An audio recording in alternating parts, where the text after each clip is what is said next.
ఈ మధ్య ఒక అన్న మమ్మల్ని ఉద్దేశించి ఒక కామెంట్ చేయడం జరిగింది. చాలా బాధేసింది. ఇంతకీ ఆ కామెంట్ ఏంటంటే, వీళ్ళు ఛానల్ స్టార్ట్ చేసిన మొదట్లో అందరినీ సబ్స్క్రైబ్ చేసుకోండి అని అడుగుతా ఉన్నారు. కానీ ఇప్పుడు ఇన్స్టాగ్రామ్ లో 1 మిలియన్ ఫాలోవర్స్, యూట్యూబ్ లో 79 లక్షల మంది సబ్స్క్రైబర్స్ వచ్చేసరికి వీళ్ళకి తల పొగురు పెరిగిపోయింది. అందుకే సబ్స్క్రైబ్ చేయమని ఏ వీడియోలోనూ అడగడం లేదని కామెంట్ చేసినారు. బ్రదరు, నీకే ఈ సమాధానం, జాగ్రత్తగా చూడు. సబ్స్క్రైబ్ చేయండి బాబాయ్. ఫేస్బుక్ ఇన్స్టాగ్రామ్ అయితే ఫాలో కొట్టండి బాబాయ్. సబ్స్క్రైబ్ ఫాలో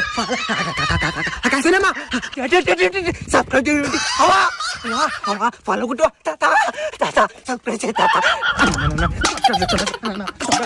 సబ్స్క్రైబ్ చేసుకుంటాం.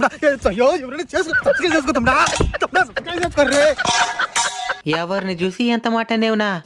ఇంకా కూడా తల పొగురుందనుకున్నావా? సబ్స్క్రైబ్ చేయమని అడగకపోవడానికి కారణం, ప్రతిసారి అడిగి మిమ్మల్ని ఇబ్బంది